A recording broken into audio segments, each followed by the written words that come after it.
Hey everyone, this is Pete, and welcome back to Evercade A to Z, a series of explorations of the games for Blaze's Evercade retro gaming platform.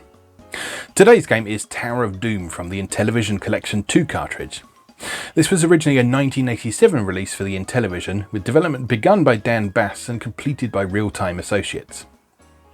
Tower of Doom was originally intended to be the third officially licensed Dungeons & Dragons game for the Intellivision after Cloudy Mountain and Treasure of Tarmin, but plans to release it were put on hold when Mattel Electronics, the original manufacturer of the Intellivision, closed in 1984. The new Intellivision rights holder INTV Corp was interested in releasing the game, so it was completed and finally released in 1987, though without the D&D license to save a bit of money. The original intention for the game was to provide a simpler, more arcadey experience than the previous D&D game Treasure of Tarmin, but the end result was actually much closer to what we today recognise as a roguelike with action RPG elements.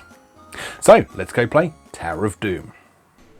Okay, here we are with the Intellivision Collection 2 cartridge for Evercade, running on the Evercade VS. Today we're taking a look at Tower of Doom, which is probably one of my favourite Intellivision games. It's a very ambitious game for the platform, although with it coming out in 1987 it's by no means the first of its kind. But it is interesting and impressive to see this kind of game working on a platform like the Intellivision. So, Tower of Doom is an action RPG with 7 quests for you to complete, some with completely randomised maps and item effects. Choose your adventure and descend into the dungeon, then explore in search of treasure and do your best to fend off the deadly monsters who stand in your way. Tower of Doom was originally intended to be the third Intellivision adaptation of a famous tabletop role-playing system. I'm sure you can guess which one. What began as an arcade-style game ended up as one of the most ambitious titles on the platform. Yeah, so the two previous D&D games on Intellivision, which were Cloudy Mountain, which is also on this cartridge, and Treasure of Tarmin, which is not, those were both considered to be relatively complex and not very arcadey and accessible, particularly Treasure of Tarmin, which was kind of a first-person dungeon crawler and probably the most RPG-like of the games. So Tower of Doom was originally intended to be, in fact, it was codenamed D&D Arcade during development, but actually it ended up being very close to what we today recognise as a roguelike. It's got a lot in common with roguelike. I mean, it basically is a roguelike, with the slight difference being that there is the option to play with certain predefined elements rather than being completely randomly generated.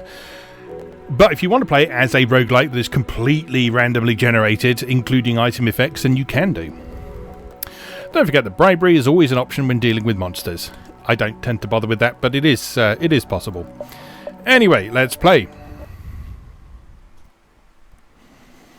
INTV presents Tower of Doom. Copyright 1986, INTV Corp. Press any key to start. Right, so first thing you do is you select between one of these adventures, and you'll see that some of them have several different options for how many levels you want them to proceed through. So Novice is the easiest, that's just 6 levels, so we're going to play that one today, just for the sake of time really. Novice also has predefined layouts as well, so it's the same map every time, and also the colours that are assigned to the items are always the same as well. So once you learn what those are, or if you read my convenient blog post on the Evercade website, then you'll always know what the items do, because some of the items have negative effects as well as positive ones. Alright, so let's go Novice. You then choose a character which determines your starting statistics and your starting inventory as well. So the Barbarian and the Waif, they actually randomise the item colours regardless of which quest you're playing. So if you want a bit more of a challenge, you can play as those. The Waif is basically hard mode. Again, for the sake of time today, I'm going to go with the Warlord, who is basically easy mode, because he starts with not the best stats, but good stats. And his main benefit is that he starts with good equipment. So we'll play as the Warlord. And off we go. So you start at the top of the Tower of Doom, and your aim is to make it all the way down to the bottom. So, we begin with a bit of fighting. So Tower of Doom switches between a couple of different perspectives as you play. So this is the top-down map perspective. Up in the top left, we've got a mini-map. In the top right, we've got your immediate area, where you can see what's going on. And in the bottom left, you've got the inventory and icon menu.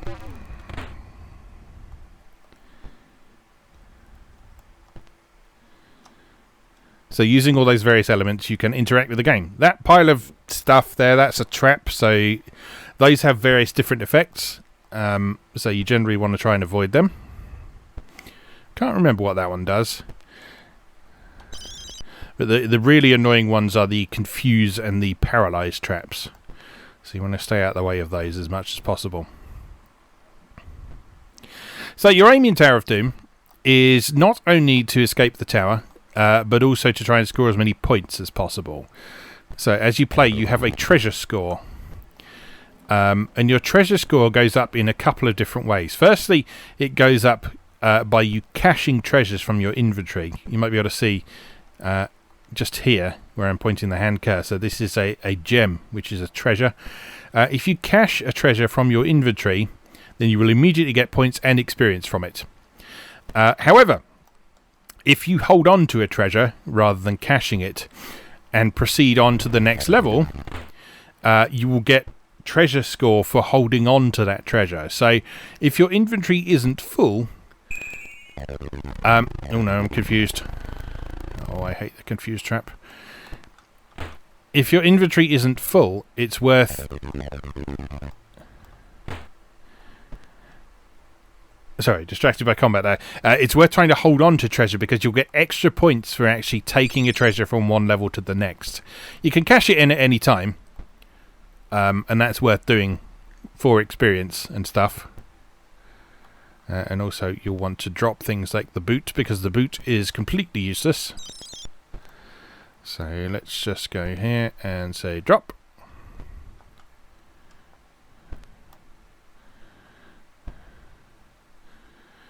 I say it's completely useless. You can actually attempt to bribe the monsters with it, but more often than not, because the monsters also know that the boot is completely useless, they probably won't bother with it.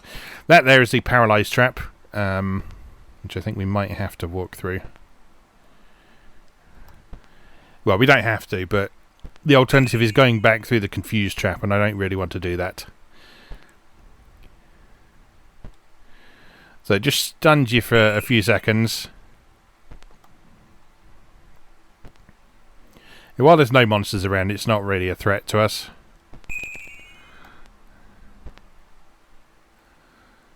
So we should be able to break free of it in a moment. There we go.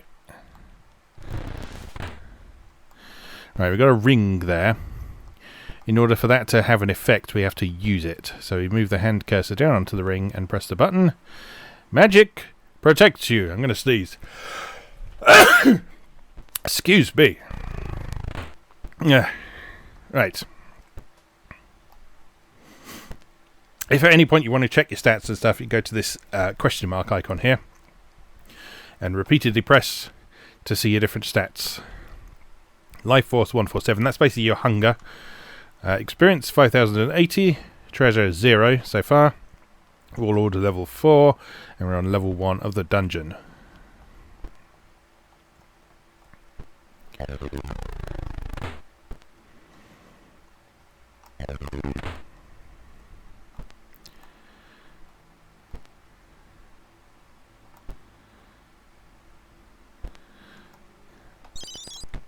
So it's worth exploring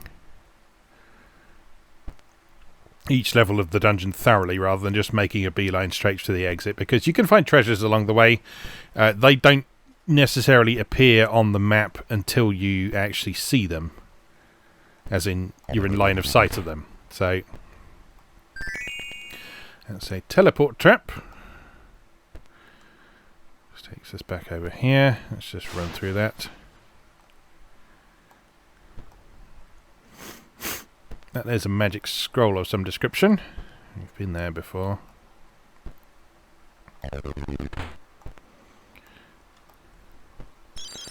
Open the door, see if there's anything interesting in here.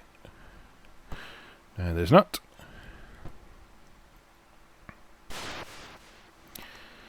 I really like this game because it's one of those games that does a really good job of stoking the imagination. Like, it's very basic in terms of presentation, but it's enjoyable to explore, and there's enough there to really make you think about what you're seeing and interpret things and so on. Now, how do we get back up there? How do we get past that teleport trap? Is the question. I have to go through here again. There are ways to get through the traps. You can find keys, and if you're holding a key of the same colour as a trap, I think it is, you can walk straight through the trap. There's also an item you can... Oh, great. There's also an item you can get that makes you completely immune to traps. And you'll see there the actual duration of a trap varies a bit as well. So, where haven't we been?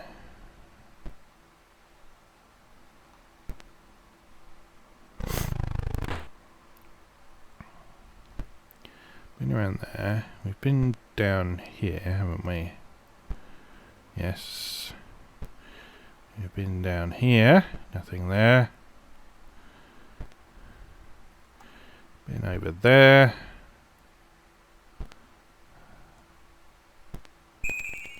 Oh no, bloody confused trap.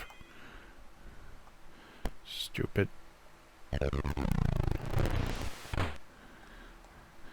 Combat, you see, is very simple. It's based on your strength stat and some behind the scenes dice rolling. You just have to make sure that you press the attack button to actually swing your sword. Like so.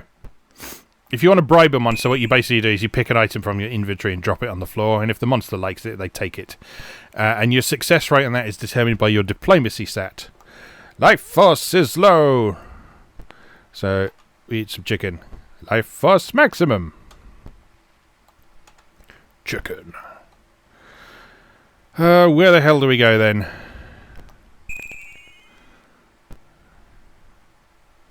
I was sure it was up in that top left corner. But that teleport trap's in the way.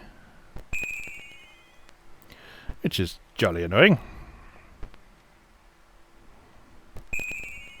Come on. There we go. And hack and slash!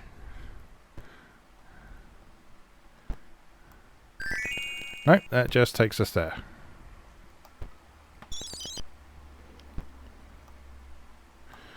And there does not appear to be a way of avoiding it. So,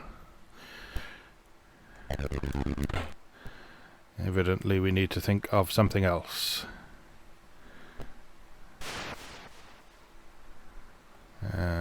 Don't think there's anything else in there, but it can't hurt to have a look.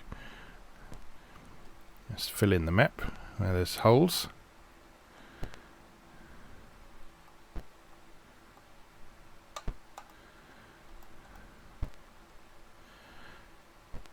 Oh, it's not something. It's not under that spear, is it? Let's just drop something and see.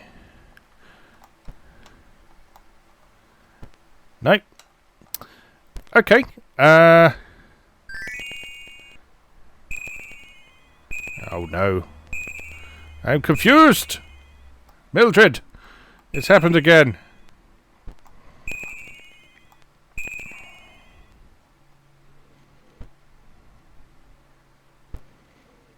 Come on, break free. There we go.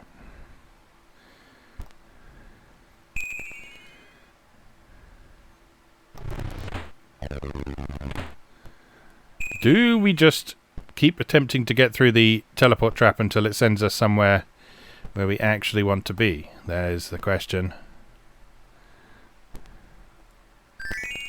No? No. Okay, this is going great, isn't it? So, let's go down here. That's the boot. We don't want the boot.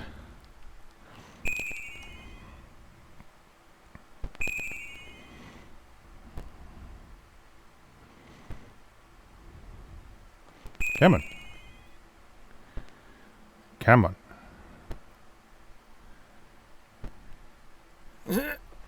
Move! Thank you.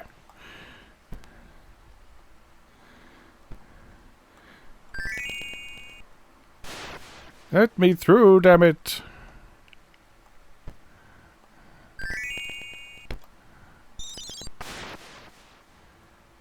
That's got to be where it is. I'm sure that's where it is.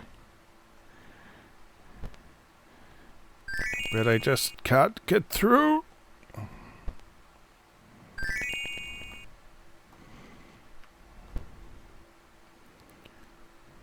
What am I missing? Surely I'm missing something. Nothing else down there. Nothing else up here. No other ways to go here. No other ways to go there.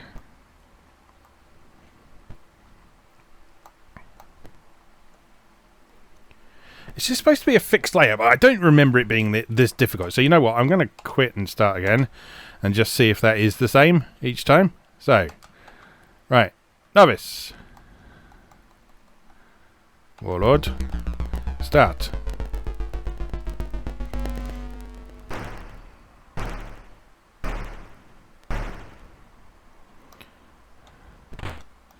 Right, death to you.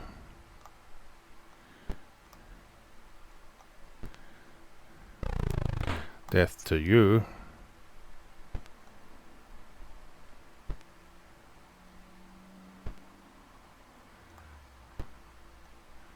Ah, right.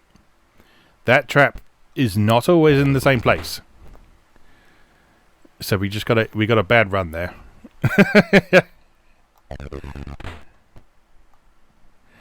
We got a bad run there that screwed us over.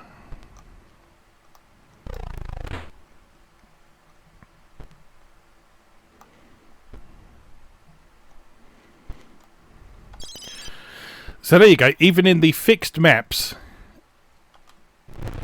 Oh no, I've equipped myself with the boot. I didn't want to do that.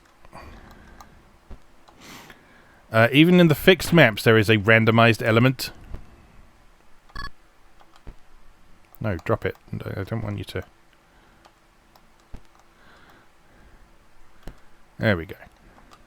Oops! I keep equipping things without intending to... Oh, I've picked up the boot again! Right, there we go. Yeah, so even in the fixed maps there is an element of randomization going on with the placement of the traps and such like. So you see that it looks like the procedural generation is done in such a way that the traps will always appear on a level, but their exact position on the level isn't fixed. So if we go up here... Get that ring, because that had some sort of beneficial effect. And if you go up here now... There we are, there's the stairs.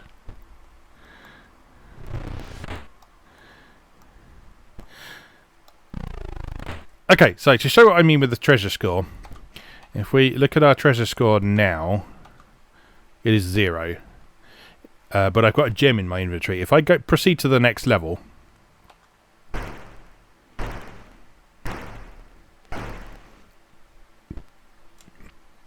And now look at my treasure score. Warlord 4. I've now got a treasure score of 2,250 because I carried that gem from one level to the next. If I then use that gem, like that, and look at my treasure score again... See, not only has my experience has gone up as well, it's gone up from 5,000 to 7,000 or something, and my treasure score has gone up to 4,470. So that's how you score points in this game. There's a risk versus reward element of trying to carry around as much treasure as possible. But if you're carrying a lot of treasure, you can't carry a lot of equipment, which can make your life a little bit more difficult, of course.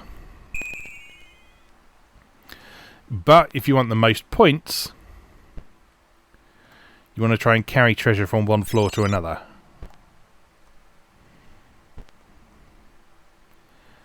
And also be aware of which treasures are the most valuable, because the different colours and the different types of treasure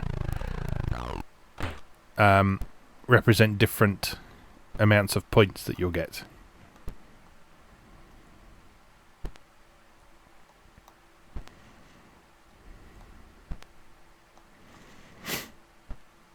Alright, so with the Warlord, because he's got good weapons and stuff to begin with, you should have a fairly smooth ride all the way through the 6 levels of the Novice Quest. So we'll just see how far we can get, see what treasures we can acquire along the way, and hopefully make it through an entire game of Tower of Doom. Now, thy healing is hastened. On the original Intellivision release of this game, there was no means of saving your game because for home consoles, that sort of system just hadn't been developed yet. There was no one had come up with the idea of battery backup or anything like that. However, if you're playing on Evercade, you have access to the Evercade save game feature. So if you're playing one of the longer quests, you can save, which is nice. Oh, there's some treasure. That's... Curses! Oh no. What have I done to myself? I don't want to equip that. I don't want to equip that. I want to drop that. Get that stinking cursed scroll out of my sight.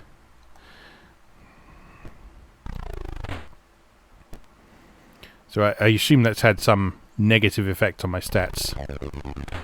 Let's just have a quick look, in fact. Strength 10, stamina 9, diplomacy 8. Doesn't seem to have had a major impact on anything. Okay, well, let's just head on down. So again, I'm carrying that bracelet from one floor to the other now. Our treasure score was 4,400 and something before. So having carried that from one floor to the next, my treasure score is now 4,570. So it's not a super valuable bit of treasure. So we can probably cash that in because it's not really worth keeping around. So having cashed it in, we now got 4,640. So yeah, it's really not very valuable at all, that one. We've got a bow now, which we can use to hit enemies from afar if we want to. But honestly, the Warlord is so good at melee combat that you might as well just stick with the sword you start with.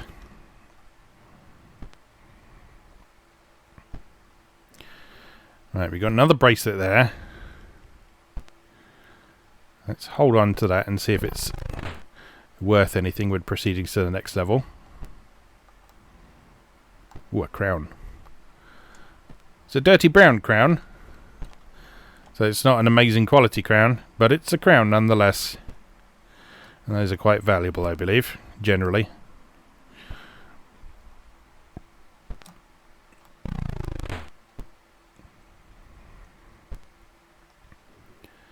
So the way leveling works in this, as you gain experience, your stats will also change. As you fight monsters, your strength will go up and your diplomacy will go down.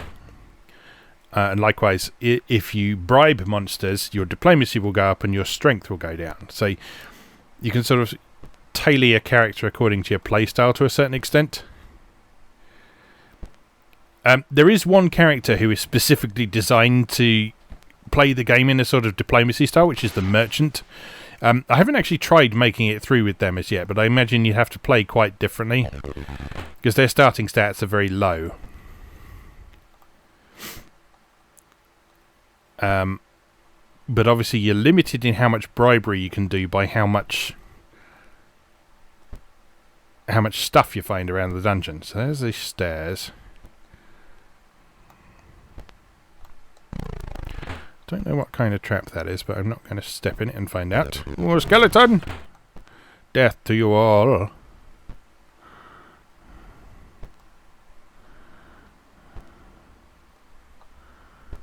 Any more treasure? Another ring. Oh, that was a your healing is hastened ring, wasn't it? So let's have that. It's going to drop. I drop this. No, that's equipping it. I keep pressing the wrong button. Right, it's B to drop. There we go. Then let's use that. The healing is hastened. So if you hadn't figured it out already, the shields down in the bottom right are your health, and the black background shows where your maximum health is. Alright, let's just check the treasure score again. So treasure score 4,640.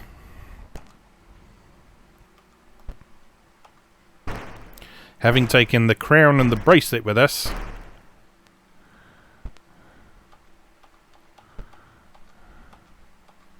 $5,770. So they're not super valuable, so we may as well just cash those in.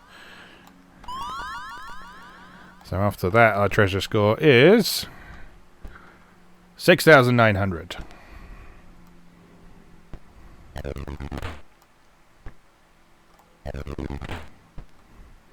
Some more food there, always useful. Some of these traps like drain your life force, so they make you more hungry. That one there is a damaging trap, because if I don't know why I'm pointing at the screen, because you can't see me doing that. If you look down at the bottom right of the screen, I took damage from that trap. So that sort of flaming trap, that is a direct damage one. But because we've picked up a couple of those rings that accelerate your healing rate, you'll see I'm gradually regenerating over time as well, at a reasonably quick rate as well. So nothing too much to worry about, as long as I don't repeatedly wander into it. Or take too much damage from enemies, of course.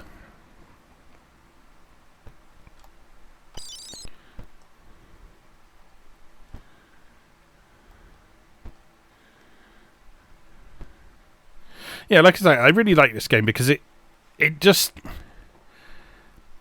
got that classic role-playing game feel that's somewhere between a traditional computer game and a board game. So there's that feeling of discovery that you get from like a board game where you're gradually revealing parts of the dungeon. Something like the old Hero Quest games. But then you've got the convenience of playing it on the computer. Or the console in this case. And it just works really well, I think. It doesn't overcomplicate things, but there's plenty of depth here and plenty of variety to keep things interesting. So if you enjoy the roguelikes that we get today, Tower of Doom is well worth spending some time with, because although its presentation might look a bit primitive, because, well, it's running on 1970s hardware, the gameplay is really solid. It's a really enjoyable game. May as well eat one of those food, because we're not coming back for that one, are we?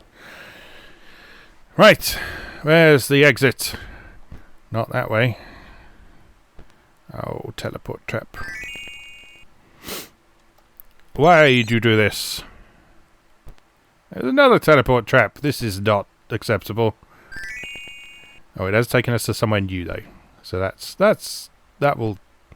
is acceptable.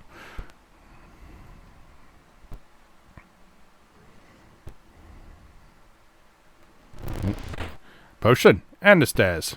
That's a magenta potion. I think those are good. So what I'm going to do, I'm going to kill this skeleton, and then I'm going to drop that for a minute, and then pick that up, and then glug it down. Freeze. I was wrong. Magenta potions are not good. So I'm just paralysed for a moment. Tum-ti-tum-ti-tum. Tum-ti-tum-ti-tum. Oh, I can't even attack. Come on, get up. Wake up. Wake up, brave knight. Come on. Wake up. Wake up. There we go. Right. That could have been nasty, were it not for my apparent invincibility. That's what you get for playing the Warlord.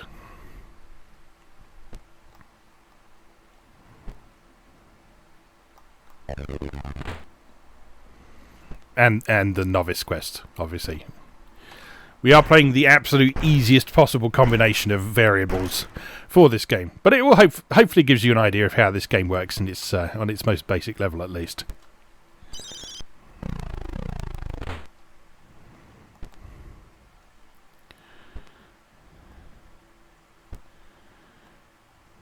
Right, I'm not having that. Another one of those freeze potions. We do not need that in our life.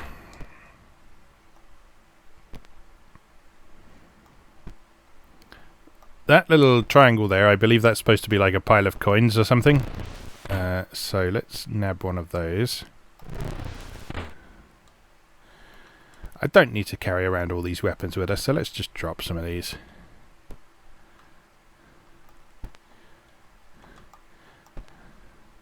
And we'll carry that pile of stuff around with us.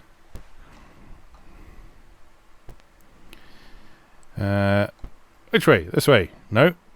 That's a dead end with a skeleton. Oh, why? Come on. Come on. You can do it.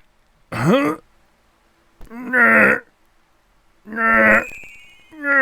can make this. Ugh.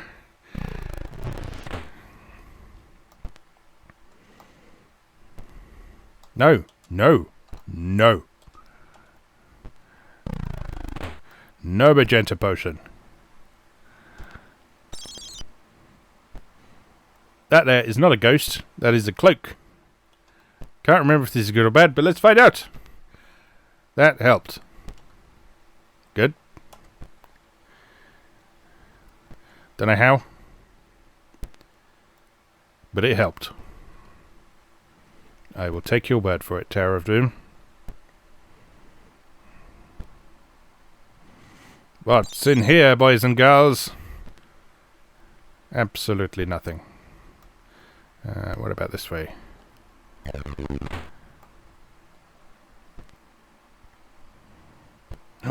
Shiny. Shiny gem. That is what we want. And there's the stairs down. Alright, let's just check the treasure score before and after. Treasure score 6,960.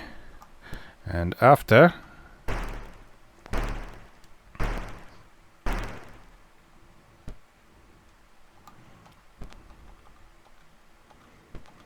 7,740.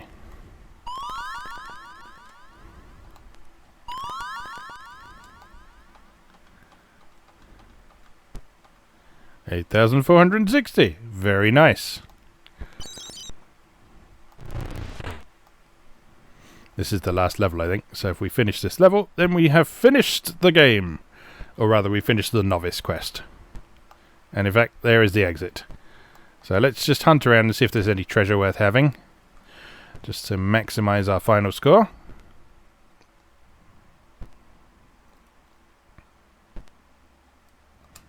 Did I go in there? I don't think I did I? If there is treasure in a room, it doesn't appear until you actually go in there.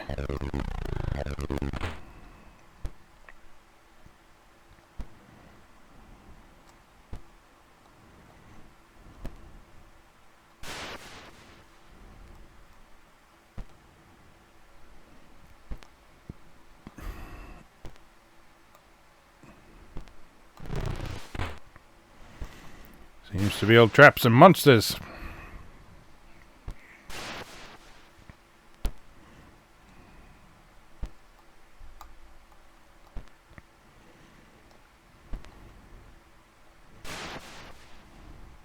That trap, I think, makes you hungry, if I remember rightly. Another cloak.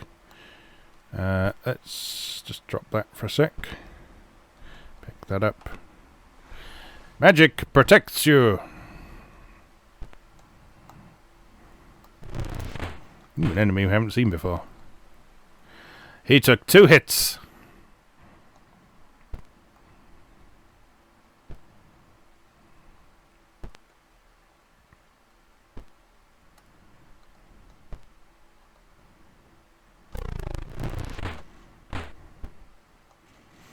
That heartbeat sound you can hear in the background, by the way, that is the sound of your life force ticking away. So each time there's a boop on that noise, that's one coming off your life force. And that's why you need to eat the food, because if your life force runs out, it starts draining your health. And when your health runs out, you die. That's an amulet or something, I think. Drop this.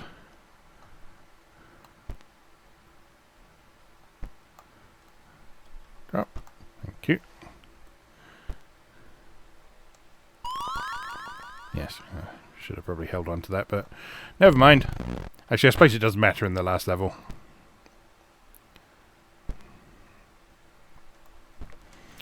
Anything in here?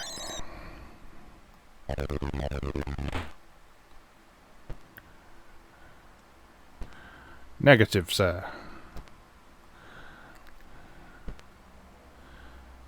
Alright, well, oh, no. I'd say that will do.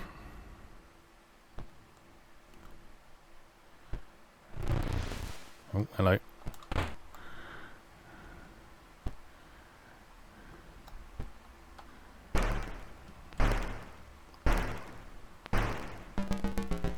And victory!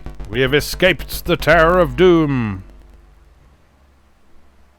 So there's our final score. Strength 13, Stamina 9, Diplomacy 4 because we killed everything rather than even attempting to talk to anyone. Experience 11,460 and Treasure 9,180. So your final treasure score is sort of the thing you want to try and maximize. But I guess you can try and maximize your experience as well. Although you can grind to a certain extent on that because the monsters just keep respawning. Anyway, that is how Tower of Doom works.